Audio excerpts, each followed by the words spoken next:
Hi, everyone. Welcome to episode 40 of the Future of Work show. Now, if you've been following us for a while, you'll know that we've had conversations with some of the most interesting people all around the world over the last year and a half. We've had academics, thought leaders, practitioners on this show, and we've really discussed a very wide range of topics, right from deep tech topics like robotics, artificial intelligence, the ethics of all of them, to topics like leadership, culture, innovation, design thinking, and so on. Of course, some of our topics have been a little bit far out. So we had Ms. Anubhava Chopra join us last time, where we had this conversation on the future of Indian cinema. So if you haven't got that, do check out the Uncube website, and you can take a look at her very, very interesting observations on where Indian cinema is moving. Now, today, I have with me Mr. Alok Kumar, who is the President and CEO of NEC India Corporation, and I'll be bringing him on in just a few seconds. Hi, Alok. Very happy to have you here with me today. Pleasure is mine. Thank you for having me over. I'll give you a bit of background about Alok. Now, Alok has had a really illustrious career. He's a graduate of St. Stephen's, IIM Ahmedabad, and has worked with organizations like GE, McKinsey, before joining NEC as president and CEO.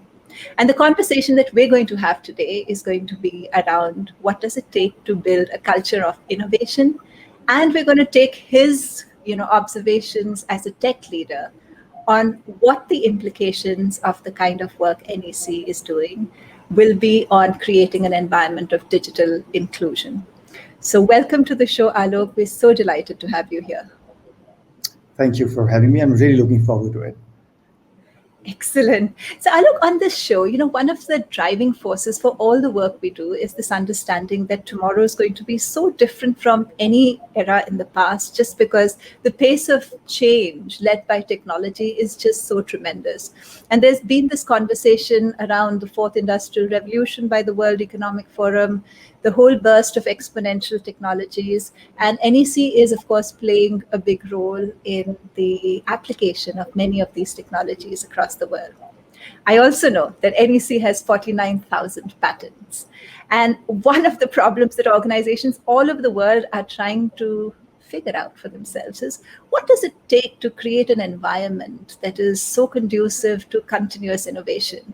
And I wanted your views on what are some of the things perhaps that you've observed NEC is doing particularly well to create this environment of continuous innovation. So practices, or could be cultural attributes, or even leadership styles that are conducive to innovation. Yeah, it's a fantastic question, and it's an all-weather, many decades question.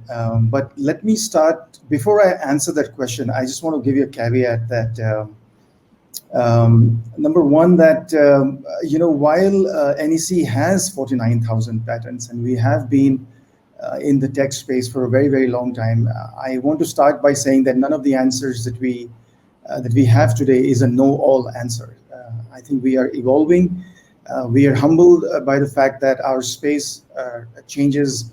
Just when we think we've got it, it changes again. So, anything that I say today is just, it's a directional guidance to how we are thinking about the challenges that are ever so much, changing and coming in front of us. So, in that light, what does it take to build continuous innovation? I have worked in many geographies, in mature markets, in developing world. There are 4 or 5 learnings that I have taken that I think surpasses everything. And if I may just take a couple of minutes to elaborate that. Number one, I think, is have the courage to think bold and think fast. Barriers to boldness and speed are less about technical capabilities, but all about organization mindsets in this new world. Calibrating the current level of organization wherever you are and setting a very high standard of performance. And once you reach there, you elevate the level again. And significant time needs to be spent reflecting upon what aspects of the organization will come in the way of successful innovation. So a leader needs to think about, is it the structure? Is it your talent skill sets? Is it the processes, the culture? What needs to change? But more importantly, what needs to change first? And it's a big question, what needs to change first? Because you can't change everything at the same time. So orchestrating this ecosystem needs to be planned. And most organizations will eventually move towards a more progressive and advanced ideas eventually, because that's just the law of progression. Whatever you have done today, eventually you'll get there. But what matters is who gets there first. So it's the speed to market that will distinguish true leadership on innovation. So I think that's number one. I think the second one, again, you may have heard of it, but I have a different twist to it, is be quick to pivot and change. You may still get all of this right, yet land at a very wrong place, because market is the king and agility is the essence of innovation. So great leaders and innovators have the humility and situational awareness and the organization skills to adapt to the world as it changes. You know, I believe in this very strongly, that staying objective and not let hard work of the past come in the way of the smart work of the future. Just because you've invested so many years in a product or in an innovation doesn't mean that you can't dump it. You have to be realistic about it and communicate about the purpose of innovation and about how it adds up to the grand plan, because people need to see the big picture and what is in it for them. And I have this famous quote that I keep repeating to myself and to everybody around me. Adversity does not build character, it reveals it. Situations will change, markets will move on, and in such adversity, you need to step up and show the way and help the teams and organization to bounce back. My third, which is a famous, my favorite one, is leadership say do. And what I mean by that is everyone can commit to delivering success, but it takes a lot, to stand up and show the courage to fail. One needs to demonstrate bold and informed risk taking and the grit to persist in the face of challenges. And it is, it's quite underestimated, but organizations watch your say-do ratio. What you say and what you do as a leader is more transparent to employees than we think. And as a leader who is claiming to sponsor innovation, it's extremely critical that we have a deliberate intention on how we show up. How we reveal our commitment to innovation in the face of failure is extremely important. And if I may just take 2 more minutes, choose the harder right over the easier wrong. It's extremely important to know that you have to do the hard things first. The easier things can move. It's the harder things that takes time. And again, bold ideas that look innovative are different from bold ideas that also have great application in the real world. So it's important to make that distinction and make the right bets. Innovation, Shalini, is the process of innovation is like process is like giving birth to a baby. You need to have the perfect ecosystem to be able to successfully deliver a healthy child. And the law of nature has blessed a mother to naturally create this perfect ecosystem in the womb. But in an organization's parlance, it requires a lot of meticulous machinations, harmony and symmetry, where one part needs to seamlessly mesh into another. And as leaders, it is our responsibility to create that ecosystem. And if you get it right, you can deliver industry-leading products. So really, that's what it is. I think culture is what I emphasize on, is the secret mantra to innovation. Alok, there's now a lot to unpack in what you have said. And I mean, we completely agree with you, by the way. I think there is absolutely a place for practices, systems, or for innovation, but that's in some ways the easier part. The harder part to get right is building the culture for innovation. And I like what you said, that a lot of it is about removing barriers and what might come in the way. Now, you've worked with two organizations, GE and NEC, both who've had such a long history, are huge organizations across multiple geographies, and have been huge organizations across multiple geographies for the longest time, and yet have always been at the cutting edge of innovation. So could you share, reflecting on both of these, what might be some of the ways in which a leader can do what you said?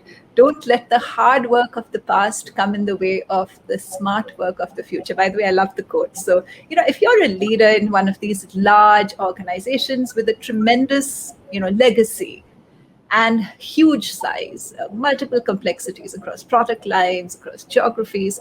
What is it that you can, are there two or three like tangible things you can do as a leader? I think that's a great question. It's really hard to because it is different for different cultures. But I would try to give something that lies. The most important, I think, and I would try to internalize it because this is all about leadership. Because environments will keep changing, but one thing that stays constant is who we are as a leader, as an individual. And for me, I think this concept of vulnerability.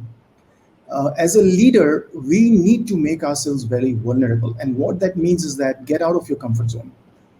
Because I propose an idea and it is not working today, you don't put your entire team's motivation and time to waste. You should be the first person to call that out and say, let's back off. This doesn't work. And I can tell you, this is the hardest thing to do for organizations that are deeply committed in a journey that now is not making sense because market has moved on. When I say the don't let the hard work of the past, sometimes you invest so much time and effort in doing something that is very hard to be emotionally aloof of it. You people come in, late nights come in, and all the stuff that you've done. And I think this is where you are expected as a leader to let yourself be vulnerable and to say, I will take this call no matter what the organizations think and people think, because that is what you owe to the organization. So that's number one. Number two, I think you can't delegate innovation. You can't. You can get somebody to do it for you. You can have an organization who drives it for you. You can have a structure who can do it. But innovation is a personal journey. If you want to drive innovation, you need to know what you are trying to innovate. And you need to know what are the different tenets of the organization, as I said, that can come in the way. So for example, I'll take the most cliched example. If Steve Jobs was to be thinking about coming up with Shuffle, iPod before Shuffle, and if he had looked at his organization skills, he would have probably said, I'm never going to be able to do it. But I think, if you read his book, he went through a lot of internalization of what he wanted to achieve and created not just a culture, but also the skill set, knowing fully well that this team cannot do what I'm wanting to do. Therefore, I need to get new team. I need to infuse people. And I'm not trying to say new team always means getting new people. New team means upgrading skills of your existing people. So I would say those two things are extremely important, being honest and understanding what's going on in your organization. And that's the first thing that I said, that calibrate the current capability.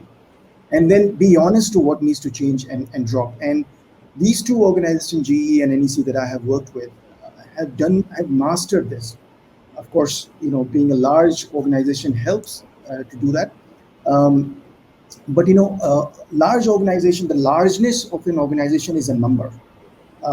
The real largeness of the organization is leaders who can come in and get in front of let's say, a steering committee or in front of the board and say, look, sorry, this doesn't work. And that the board has the capability to say, it's okay to fail. So, what I'm trying to say is that this is not just about one thing coming together. There's got to be a lot of pieces that needs to come together. And the more we communicate about it, the better situation we will be in. So I think GE and NEC have both kind of gotten to a point where they've got to because of these 2-3 reasons. And they have also evolved. They were never perfect in the first time. We evolved. Yeah. So if I understand what you're saying, Alok, correctly, you're saying a lot about the leader's role in the process. Yeah. And the leader taking a personal responsibility for, the calibration exercise, or probably a strategic rethink of whether the capabilities of the organization match the needs of the future. And, having the courage to, if there's a view that changes in direction are needed, having the courage to put that out there, be it in front of the board or in front of the organization. So sort of setting a personal example of the fact that there is a legacy which may be respected, but shift needs to happen. So I see that you're speaking to that point. There's also, GE is a bit more written about, and there's a lot of literature on GE, and GE has of course always been known for its capacity to build leaders who can do that. And I'm sure NEC is also similar, promoting leaders who have the ability to call it out when the existing strategy is not working, and therefore be able to sort of lead from the front. And that as a critical enabler for the organization itself to become more innovative. Are there two or three practices that you've observed at this time in NEC that you think really work well, which might be useful to any organization that is trying to build this ecosystem of innovation? Two or three practices? Yeah, I think we have, let me just talk about, yes, of course, we can talk about the governance model that is there, the mechanism to highlight how the progress is happening, etc. And I think everybody can get that right. I think it's the structure of how we have incubated innovation in the organization. I think one important practice that I have learned early on is ensure that an innovation group is outside the quarterly financial numbers pressure. It is an extremely important and it's hard thing to do, because when you do that, you are also committing to a big cost and a big R&D, Yeah. all of that. So that's extremely important, because if you don't do that, you are, in other words, trying to tell the organization that you have to bring alive a product and you have to make money on that pretty fast.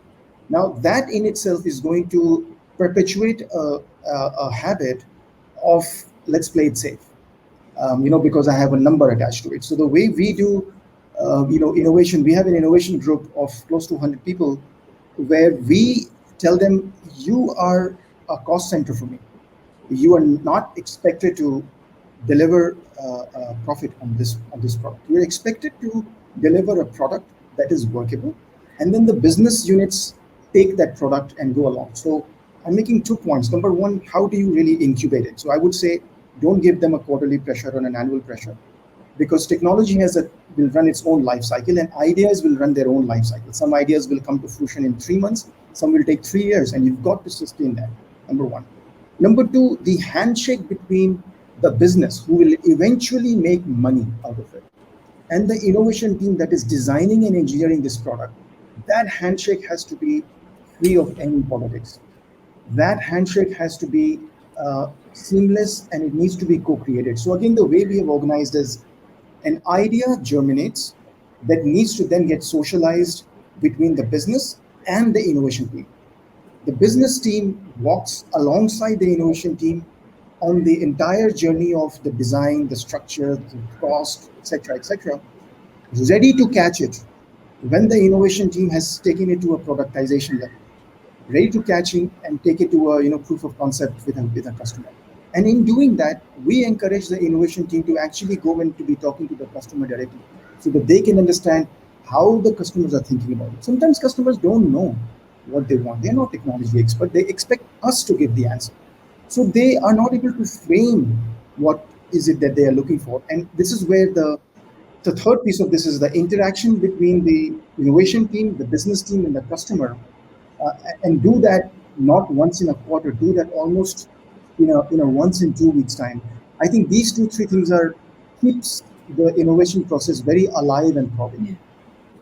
Thanks, Alok. Thanks for that, because we've had actually a couple of conversations on intrapreneurship, internal innovation on this show. And one of the big challenges, which many people have spoken about, is this whole challenge between how much insulation should an innovation group have. And of course, you're saying you provide them a little bit of a safe cover for a bit by saying, okay, you don't have a quarterly earnings pressure, but you're creating this bridge between business, customer, and the innovation group, so that they are in sync as the idea itself gets birthed. And you speak about the handshake, and I think that's really helpful to all our listeners, because a lot of organizations are in fact grappling with this whole question of, if we create ambidextrous organization, if you like, where there is one part that's really focused on innovation for tomorrow and another part that's looking at the business as it is.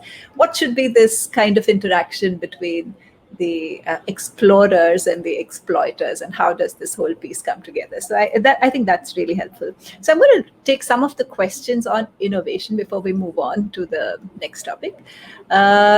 So Lakshmi says, so well said in the context of innovation, say and do dimensions. And I think so. I think it does help for the leader to set the tone in everything, but particularly when it comes to change, because as you know, you yourself noted, people are watching very closely. And if you speak about innovation but aren't quite leading the way for it, people will very quickly get the message that maybe this isn't as central to the conversation as you make it seem. I see this really interesting question. You spoke about what to change first is the key to success. Do you want to share any tips around how do you decide what to change first? This is it's a great question, and I wish I had an answer. But it's a framework that I'll give you because there is no one size that fits all. And I'll tell you why I say that is different organizations will have very different arrival point to when you are starting an innovation journey or where you are in the process of the innovation journey. So, for example, some organization may be culturally very vibrant, and it may have all the right aspects, but there may not be any ideas. Right? There is a very different intervention that you need to have over there. You may have a lot of ideas and sometimes ideas that have no practical applications, right? How do you now unwind those ideas and let people basically detach themselves from the idea and bring focus? That's another intervention. You may have lots of ideas, the right culture, but you don't have the skill set to do it. You are looking at, in our parlance, for example, you're looking at a product that is very dependent on blockchain, for example, and I don't have blockchain expertise. We need to really think about, how do we bring those expertise? I mean, just as we speak, just yesterday we were talking about a particular segment, I won't name it, that is going to really explode in India in a massive, massive way. And we are looking at entering that segment. And, a few of us got together yesterday, and our first question that we were saying is that, do we even have what it takes to get there? And do we have the people? Do we have the skill sets? And when we began to kind of break that down over a conversation, we figured that first, we don't even quite know what are the components, what are the building blocks to harnessing that segment. And if you don't know that, then the first thing that you have to do is, okay, let's get some people, who do this. I'm just making it super simple. So I think what I'm really trying to get to is that you need to have the business acumen to say what comes first. And it's may not be culture always, because culture is the hardest one. And you can't go out and you can't expect the water to boil when you have no water in the pan. Right? So you've got to have the ingredients there for you to go out and say, okay, now let's change the culture of the place. So no right answer, but I think, just an astute, close ear to the ground, taking a lot of feedback from people, understanding what they are really trying to say, listening to what the challenges are, listening to where the frustrations are, understanding the results of what has happened in the past. You put it all together and you'll get a sense of where are the roadblocks, and pull that together. That's a nice answer, Alok, because it also connects back to something you said earlier about, leader as the enabler in this process. And very often it's a question of, removing roadblocks. And here, of course, you're adding the element of filling in the gaps, which, maybe aren't there. And that is going to be increasingly true as, the number of future technologies to be, worked with increases. So I think this is a challenge a lot of organizations are going to face. There's a question, Papia, hi. Is innovation and ideation, does it depend on a few innovators, or do you need the whole team to be innovative? It's your sense. Oh, absolutely and unequivocally, you need the whole team. Absolutely. There is, again, my strongest belief, and those who have joined from NEC would know this, and I've said this out loud and shouted. Innovation cannot come from the executive corridors. It can never come from the executive. You can sponsor it. You may have the greatest idea. The best innovation and best ideas come from the belly of the organization. And you need to create the ecosystem where you are able to harness those ideas, provide the right ecosystem for them, provide the resources, get the right people under it, and then structure it for success. And very close to the idea of innovation is what I call as the idea of leadership. And for me, often the idea of leadership is quite misunderstood from my point of view. Everybody looks up to one person or a CXO community to say, you are the leader, you provide us the direction. Sure enough, there is a role for them to play. I think there is a component of leadership that happens at every level of the organization. So at the bottommost level of the organization, the front workers, the soldiers, they have to provide contextual leadership. So if I can explain that, if you take a two-dimension graph, on the x-axis is the amount of data that is available, on the y-axis is the complexity. So very high data available, less complex, because you know what you're walking into, right? That's called as contextual leadership. So I know the context, I know how to do this job. So it's like sales and coding and all of that stuff. When you get into the middle management, you have to get into a situational leadership where the amount of data is still there, but it's lesser and the complexity increases. So you have to apply your experience to say, is this going to work? It hasn't worked for me in the past. Is this guy somebody I can trust, etc., etc.? So there is a situational leadership that you have to exercise. And of course, at the top level is the visionary leadership. Where do I want to take the company, looking around the corner, etc., etc. Now, coming to the question that Papaya is asking is that when the idea of innovation is incubated, the front person has as much leadership on that idea that he or she needs to exercise than the person on the top, and they all have a role. It's a harmony that needs to work together. And it is if you study the organizations that have had great ideas but have failed, you will realize that they were all sponsored from the top but never bought in from the bottom. And I think that's the cycle that you need to have in great organizations like Google, like Facebook, like Apple, like Tesla. They are incubating ideas from the bottom and boiling it up. And we should not confuse that at all. I am very, very, very, very clear about that. That it has to be a teamwork, and everybody has to play a role in that. I love what you say, Alok, also because my own doctoral research was on what does it take to build adaptive organizations.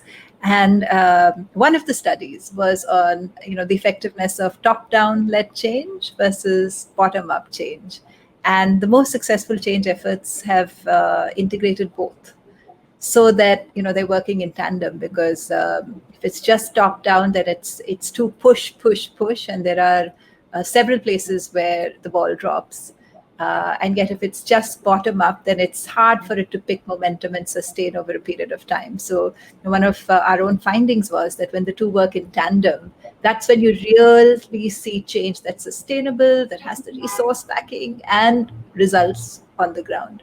And I hear what you're saying as a similar attempt to harness innovation across multiple levels with different levels of complexity and different kinds of data that are being looked at. So thanks, that's really helpful.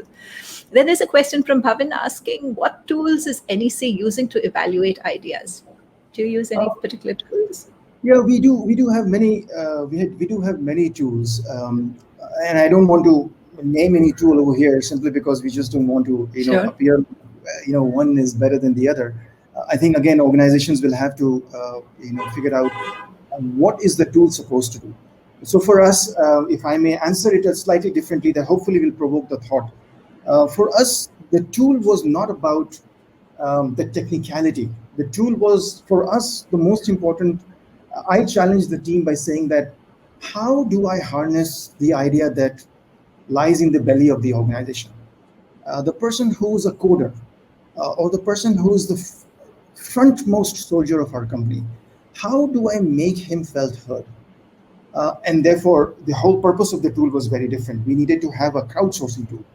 We needed to have a tool where the crowdsource ideas automatically gets into a process and it doesn't become a black box. So people are able to see, if I put something in here, I will be able to see the outcome of this idea.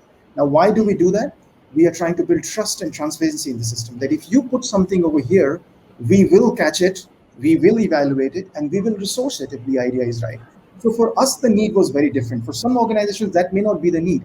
With some organizations, the need may be just project management, innovation tools. So I would say we need to understand what is it that you are really looking for. We were fortunate to find a tool that actually helped us not just crowdsource, but actually prioritize and gave us visual graphics around the progress of where the idea is. So Anybody who's the core team or the SWAT team on that idea will be able to see how am I progressing and what are the milestones. So I can go into do a dashboard very quickly and figure out that this idea is stuck at this stage for a very long time. Now we've just launched this about 4 or 5 months back, so we are waiting for this whole thing to mature. It takes time for this whole thing to mature, so yeah, there's plenty of tools available outside to do it, but you need to be clear on what is it that you want to really infuse in the organization. Makes sense. There's a question from Anshuman. Hi, Anshuman. Many companies get that lovely creative idea. The ones that make these ideas work and make money are the truly innovative ones. Any thoughts? Oh, can't agree more. I said that statement in my opening thing that bold ideas that look innovative are different from bold ideas that also have great applications in the world. And this is where I was trying to say that it's extremely important how you structure the innovation team with the business team and with the customer. Because if you're not proofreading and proof checking the strength of the idea, then you are going to miss the boat. So the ideas may look extremely innovative and bold, but has no practical applications. And that's where I think we need to have that. So the pragmatism, reality, and customer affinity. You can't take that away. There is no idea that is ever born, away from the field and away from the market and customer. No idea that is born. So you keep it tight with the customer. You structure it in a manner that politics of the organization and stakeholders' biases do not corrupt the idea as and when it goes out and comes back in. Then I think you've got a healthy ecosystem to incubate it. And I mean, these 3 or 4 themes that you've sort of brought about through all your conversation around being able to tap, in a sense, the collective energy and wisdom, ideas of the organization, marinating it with a degree of pragmatism with the customer, and checking back to see which of these make sense commercially. A point that you've sort of alluded to a couple of times. Removal of all political blocks to some of these ideas, having their fair, shall I say, fair day in the sun, and very often that's a huge element of this. Just removing some of those political barriers, and of course the conversation you had about helping people see how their idea is progressing and that it isn't getting lost, so that they have the confidence that whatever they do contribute it leads somewhere, and the organization is able to make use of it. So thank you so much for that. So then there's one question from Lakshmi, and then we'll move on to the next segment.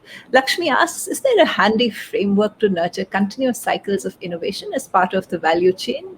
We see Kanban, Scrum, and many. Not just one fits all, but what have you seen working well?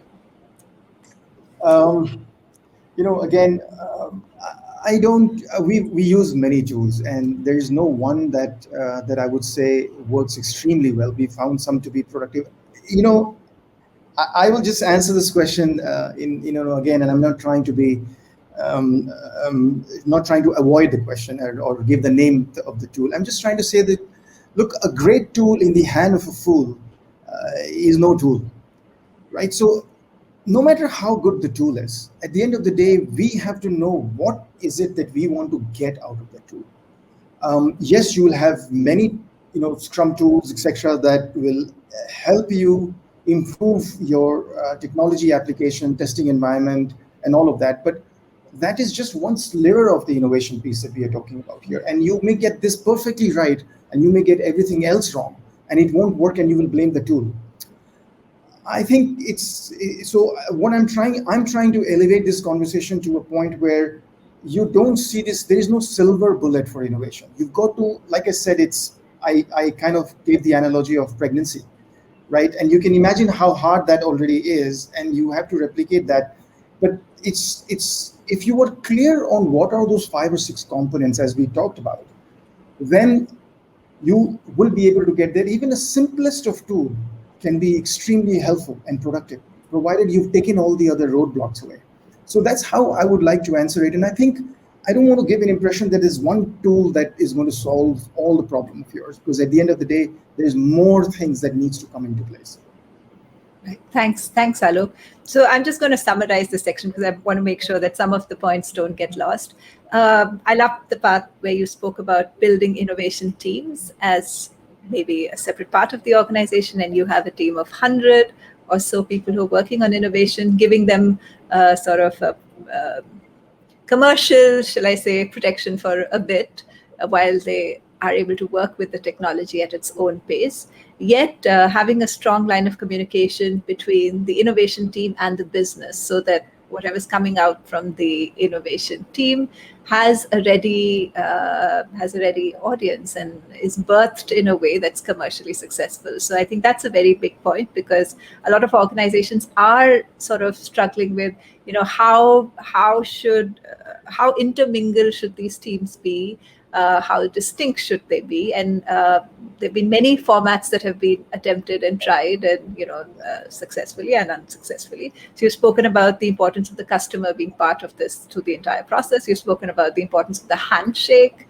between business and the innovation team through this entire process, and the removal of any political roadblocks, so that whatever is emerging has the greatest chance of success. So there's that one piece that, how are you building innovation through an innovation team?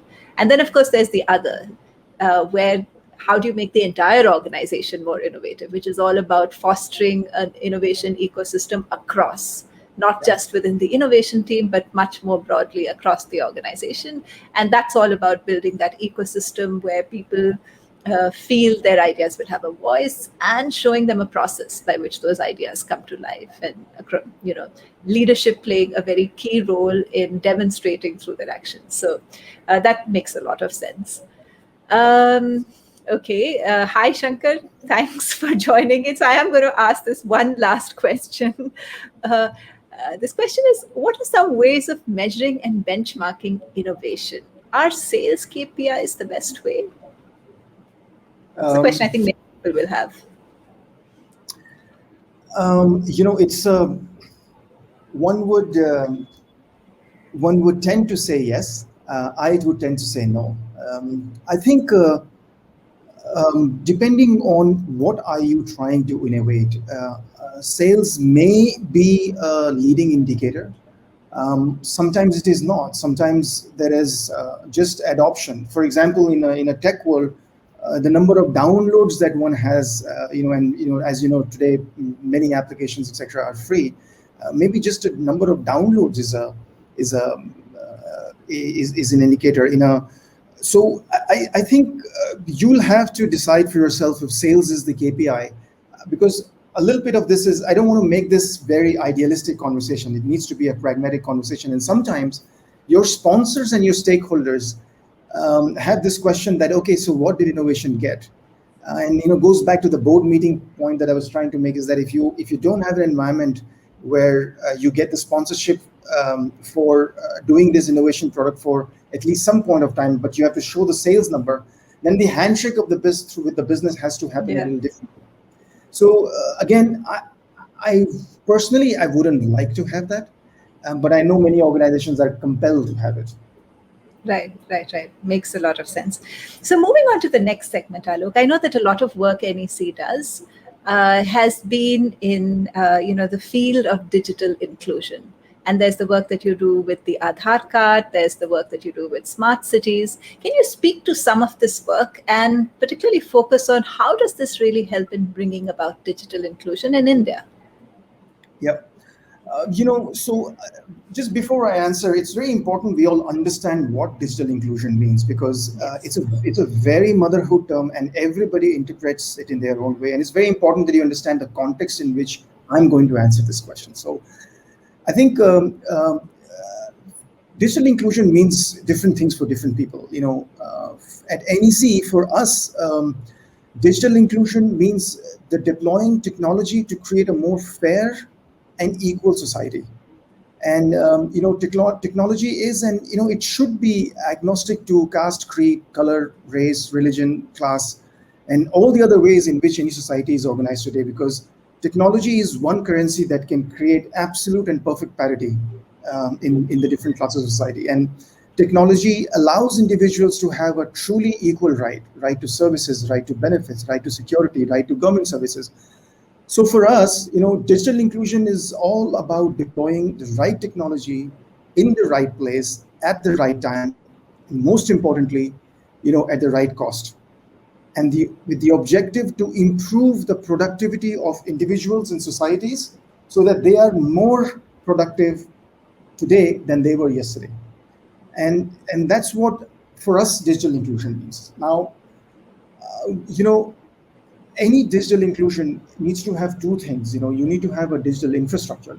You need to have the right highways on which you are going to, Yeah. you need to create, and then you need to have the digital applications.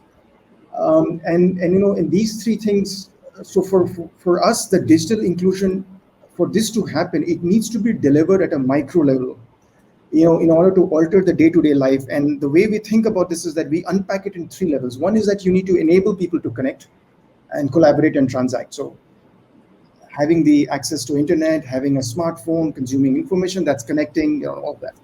There is automation piece to it, which is you are automating the routine and predictable work. So there's a lot of that piece of it. And then the third big component of digital inclusion is analyzing to drive the insights for the massive amount of data that gets generated because of enablement and automation. And that's digital inclusion. So I think in India, we are very good at the infrastructure. We have actually jump-started many economies and have gotten ahead of them. But I think it's the digital application that needs to be accelerated more. Now, let me take the example of Aadhaar card and how NEC is enabling some of these things. Aadhaar card is now the world's largest multimodal platform. We haven't yet used the multimodal aspect of the iris scan, the biometric, the face scan, and all of it. We've not used all of that. We just use a certain number. At some point of time in the future, we hope that we can really maximize the benefit of what we have in the database. But even today, at a very elementary level, Aadhaar card, just give you some application, income tax. You can verify your file returns with a click of a button through Aadhaar card. You can open bank accounts in a flash. Now, it seems very simple and easy for urban dwellers like us. But you go to a rural India, you can't imagine what a nightmare it is to open bank account, what it used to be. So there's no need to collect multiple identity proofs. Just one simple card allows you to open a bank account. That's digital inclusion. So ability to give the right to open a bank account without going through any extra pain than an urban city dweller has to go through is called digital inclusion for us. LPG and other subsidies. Why is it that an urban dweller can get across, and I'm talking about 10 years back, can get across a LPG store and pick up their cylinder and come back, but a villager has to struggle for it, right?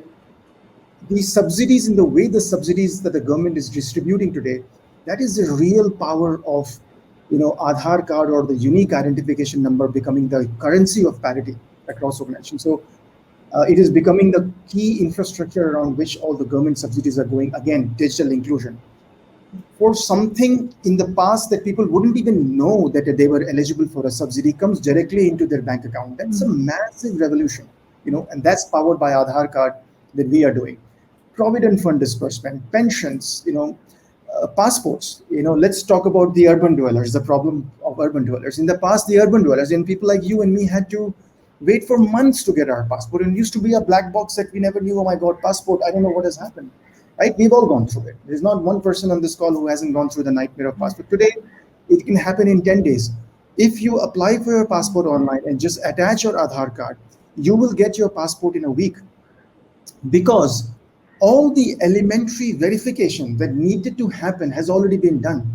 Your address, who you are, where you live, all that has been done. That is the power of digital inclusion that Aadhaar card has done, and that is powered by NEC's platform. So are we there yet? Absolutely not. There is so far to go. There's so far to go. But I think we have really jump-started in an extremely complex country like ours, in an extremely distributed and fragmented society like ours. I think Aadhaar card becomes the bridge on which future inclusion can sit. And I give you some example of how it already is happening. I love this definition of inclusion means when people outside of cities can get a similar access to services as people within cities. That's an interesting way to define it, and I can see how it would make a lot of sense, particularly in India's context. All that you're saying about how Aadhaar has enabled digital inclusion, it's a huge success story. The fact that people have access to bank accounts to start off with, or benefits arrive directly, the cutting out of middlemen, the ease of access to many other services on, which the Aadhaar platform gives the verification for. So it's been a huge success story. But are there areas where, in a sense, over the last year and a half in particular, in the pandemic, given the fact that so much has moved digitally so fast before perhaps our infrastructure as a country is even ready, do you see the digital divide as having sharpened over this last year and a half?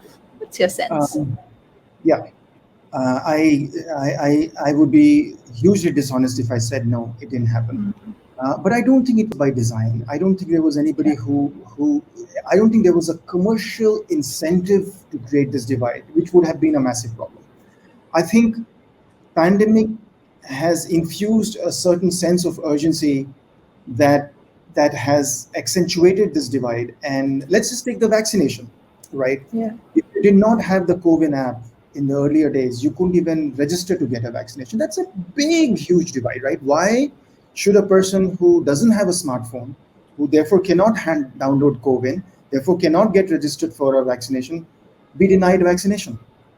So, and this is not by design. It's not like the government wanted it. Correct. The government just wanted to accelerate whatever broken infrastructure we had. They wanted to do it. Now, the other side of it is that those who were able to do it were protected from it, and you can't take away that. So, we are a country that where some of these technology adoption will continue to remain before we get better. It's almost like saying that, India it's a unique country, right? Where we have actually got the cars before we've got the road. If I can draw that analogy. Yeah. So that's what is happening. We've got the smartphones before we've got the applications. So the divide is large, but there are progress and work happening on very specific areas where the government is determined, and I think the enterprise sector is determined to make progress. And I am very confident in the next 4 to 5 years that digital inclusion scene in India is going to phenomenally change. And I'll give you a couple of examples. Right now, as we speak, so healthcare sector we talked about, and we said that, look, in the time of pandemic, at the second wave, we realized that our healthcare infrastructure is beyond broken. Forget about broken is another statement. There's this massive, and there are parts of the healthcare infrastructure that has come to our light that we didn't even know. India has some of the most understaffed healthcare professionals in the world per thousand. Now, technology can bridge the gap between demand and supply, both in infrastructure side as well as on the side of caregivers.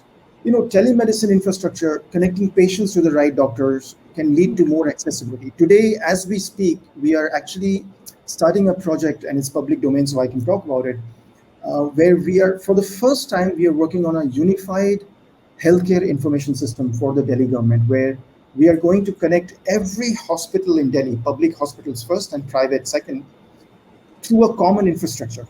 In the past, these projects have been done, but they've been done for internal reasons to improve the efficiency of the IT investment, etc. This time it's being done differently. So the government is looking at creating a unique health card where if Alok Kumar goes to a particular hospital today and needs to go to another doctor or a specialist, 1 month down the line, that specialist will already have the record of Alok Kumar. Now imagine what it does. This is not just about logistics. Excuse me. It also then begins to give you access to healthcare that you did not know. Yes. I have a certain morbidity, and I don't even know that there are 10 doctors that are available where I don't have a 2-week wait time that can be queued. Whether I use its services or not is very different. So I think, imagine the inclusion that healthcare can have. As we speak right now, we are working on a project, and This is still in work, so I can't take the name, where we are going to be connecting the smart meters, energy meters in each of our houses to create, through AI and machine learning, be able to create the distribution pattern of energy in our country. And fast forward it, it will get to better grid planning and better distribution forecasting. You know, imagine the productivity this is going to do. And this is digital inclusion, not just for the discoms, not just for the energy companies, but also for as an individual, you will be able to have a better say on how you are consuming, where are you consuming, why you are consuming, right? So giving that granularity through data insights.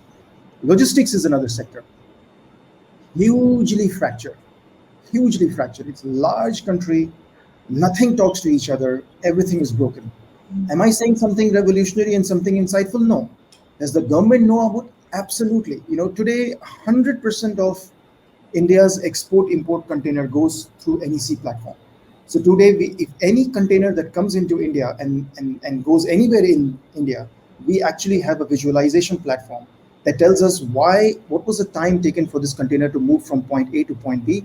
And through that, imagine what data insight can do. It can tell you about highway congestions. It can tell you about where to invest in highways. It can tell you about where to do better, rest areas for drivers. It can lead to, better insurance costs for the country. There's just so many cascading impact. Now that's called digital inclusion. How we are using technology to create better solutions and make our society and our people more productive today than they were yesterday. And that is true digital inclusion, to my mind. Lovely examples, Alok. Really, really lovely examples, including the one on telemedicine and where that's headed.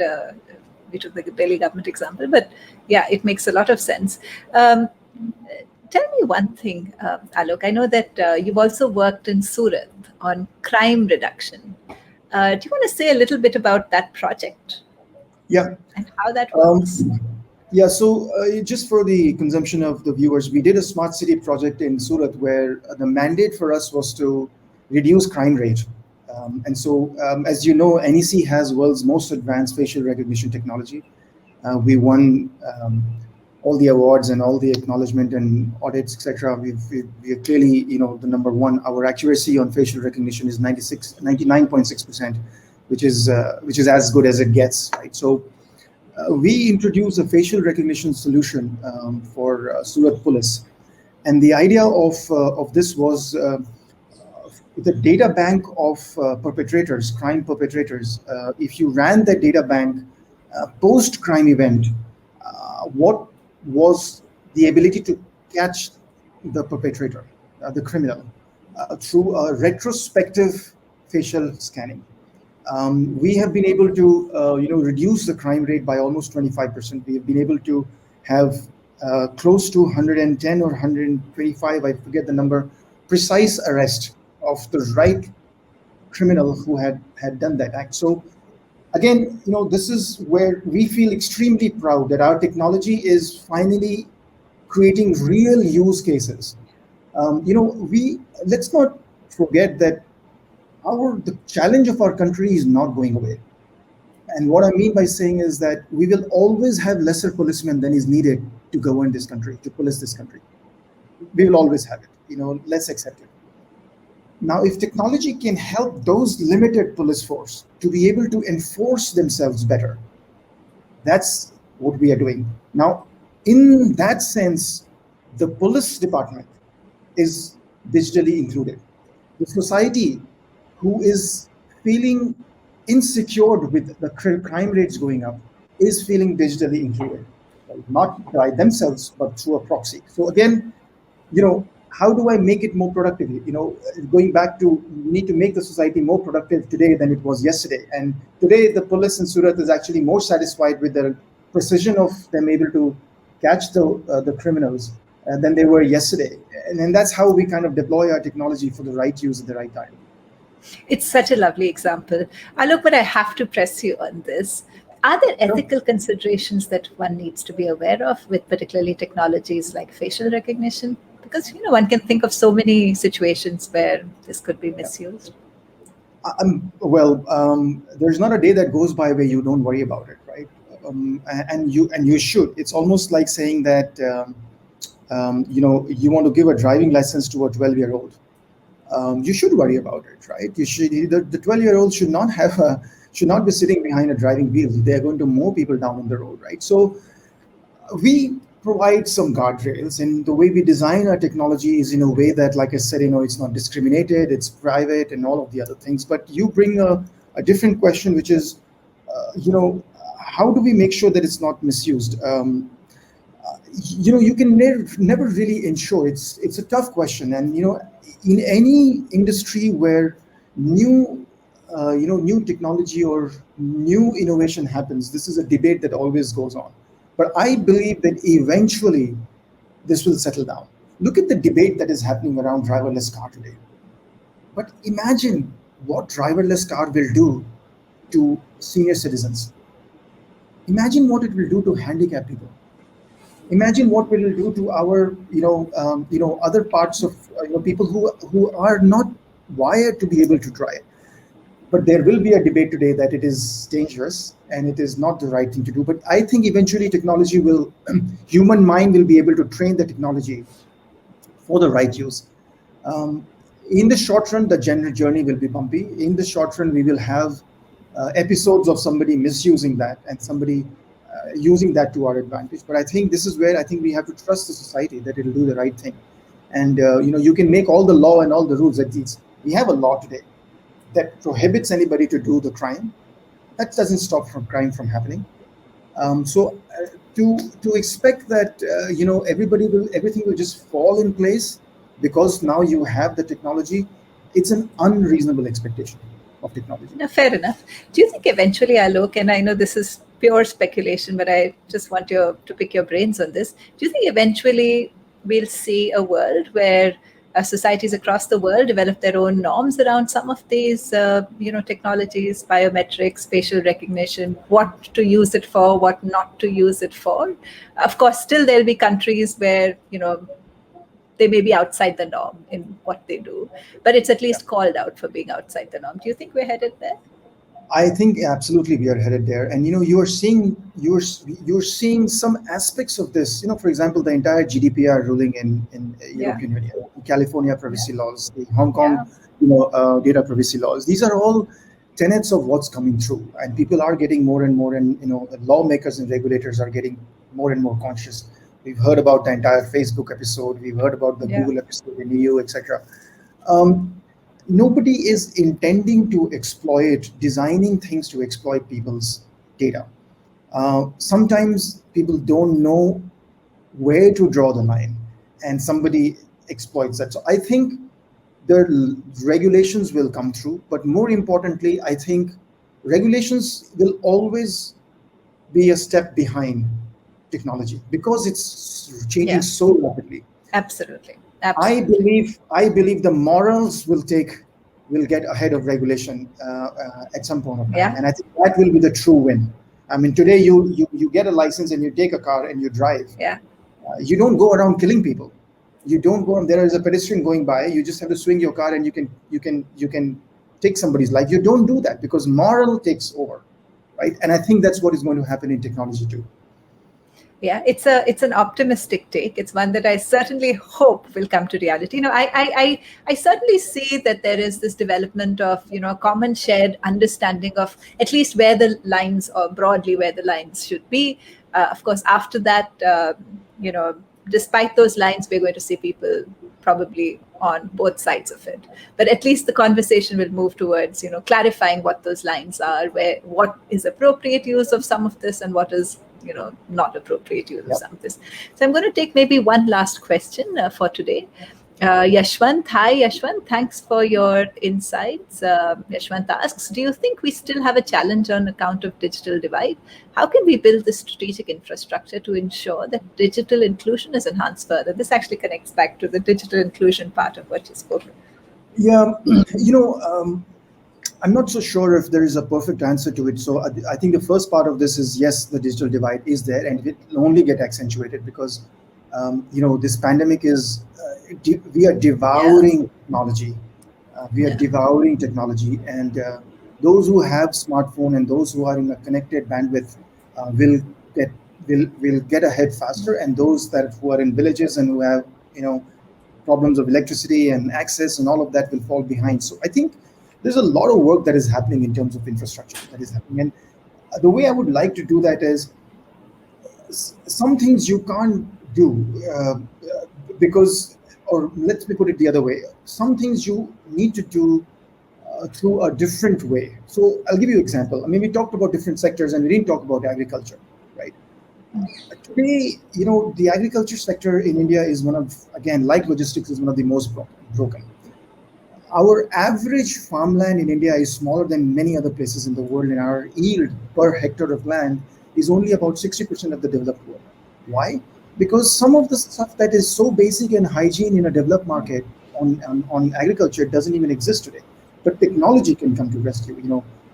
Distributed sensors around water level, around pesticides and fertilizers, etc. Forecast around rain. You can make all of this quite automated now. And the government right now actually is running a very big program that we are also participating in. We are trying to see how can we take technology closer to the minimum common denominator, to the poor farmer who is struggling with the quality of seed and is struggling with only 50% of what fertilizer he needs. If we are able to aid him to say that, you have 50% fertilizer that you need, but that's enough. Let's try and put it to the right use.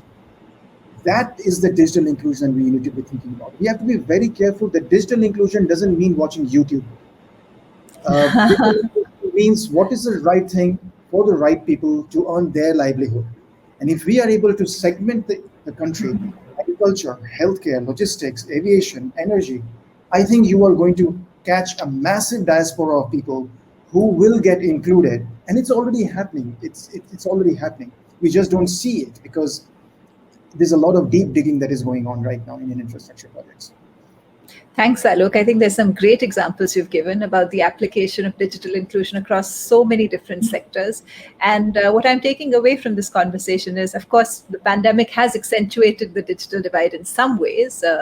It's hard to deny that, particularly education, primary school education, access to, data, smartphone, laptop has made such a huge difference to your school experience, for instance. So there are those examples, but yet you've shared a lot of examples about how, on the other hand, technology is bringing in people and bringing in access to services across so many of these sectors, which would have been really difficult otherwise. So we're at the end of this show. Alok, thank you so much for this wonderful conversation. I hope all of those of you who've joined us have enjoyed the conversation. If you do, please like, comment, and share on your profile. Tag us as well. We'll also respond.